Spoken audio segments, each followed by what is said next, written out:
যিমান মহাভাৰত ৰামায়ণৰ যুগৰ পৰা যিমান কথা আজিলৈকে হৈ আছে বাঘৰ সম্পৰ্কে বহুত কাহিনী আছে। অৰণ্য বনৰ ৰজা বুলি আমি কওঁ। বাঘ থাকিলেহে আচলতে এখন অৰণ্য থাকিব, আৰু বাঘ যদি থাকে সেইখন জানিবা যে সেই অৰণ্যখন দুয়োগৈ গৱেষকসকল আহে। ইয়াৰ একমাত্ৰ এই আকৰ্ষণীয় হৈছে বন্যপ্ৰাণীবিলাক, আৰু তাৰ ভিতৰত এই বাঘে অন্যতম। আৰু এতিয়া বাঘ যিটো টাইগাৰ প্ৰজেক্টৰ আণ্ডাৰত কাজিৰঙা ৰাষ্ট্ৰীয় উদ্যান আছে, আমি এসময়ত গড়ৰ কথা কৈ আছিলোঁ, ৰাইনোচিৰাছ, কিন্তু এতিয়া বাঘৰো এই কথাটো খুব বাঢ়িছে। বিশ্বত বাঘৰ সংখ্যা কমি গৈছে, তাৰ ভিতৰত ভাৰতৰ ভিতৰতেই কিন্তু কাজিৰঙা। গতিকে এই চোৰাং বজাৰ চলি আছে। গতিকে তোমালোকে মই ভাবিছোঁ সচেতন হৈছে, ইমানখিনি কথা বতৰা কথা হৈছে, তোমালোকক কিমান সুন্দৰকৈ বহুৱাইছে, কথা পাতিছে। ইয়াৰ পিছত তোমালোকৰ নিশ্চয় এটা আত্মিক চেতনা জাগ্ৰত হৈছে যে তেনেকুৱা বন্যপ্ৰাণী বা তেনেকুৱা আমি চিনি নোপোৱা প্ৰাণী লগ পালে আমি যিটো মাৰি পেলোৱাৰ টেণ্ডেঞ্চি এইটো আমাৰ নাথাকিব। তাতোতকৈ ডাঙৰ কথা হৈছে বাঘৰ লগতে আমাৰ এতিয়া গৰম দিন সাপৰ কথা আছে। আমি অলপতে বোকাখাত শ্বহীদ কমলামী অসামৰিক চিকিৎসালয়ৰ ছাকচেছ ষ্টৰী পঢ়িবলৈ পাইছোঁ। তেওঁলোকৰ যেতিয়া মই এটা কথা যেতিয়া অনুভৱ কৰি আছোঁ, আৰু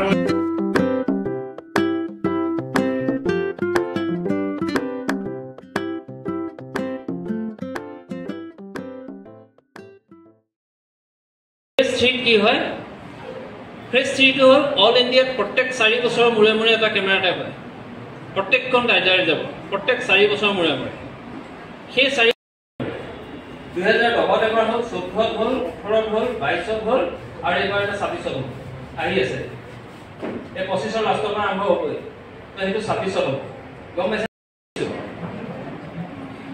এই যিটো অকুপেঞ্চি হওক বা আমাৰ মই দুটা কথা কৈছিলোঁ, অকুপেঞ্চি আৰু কেমেৰা টাইপ দুটা বস্তু কৈছোঁ। অকুপেঞ্চিটো হ'ল পেন্থেৰা টাইগাৰ কেপচাৰ্ছ হৈছে, তাৰ জেগা এইখিনি, এইকেইটা কেমেৰাত আমাৰ পেন্থেৰা টাইগাৰ আমাৰ গোটেই ইক'চিষ্টেমৰ কাৰণে।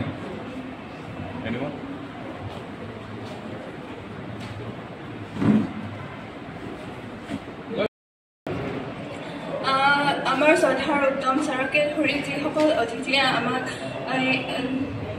টাইগাৰ মানে কিয় সংৰক্ষণ কৰিব লাগে বা কিয় দৰকাৰ সেইটোৰ বিষয়ে অধিক জনালে, তাৰ বাবে আমি মহাবিদ্যালয়ৰ তৰফৰ পৰা অধিক ধন্যবাদ জ্ঞাপন কৰিছোঁ।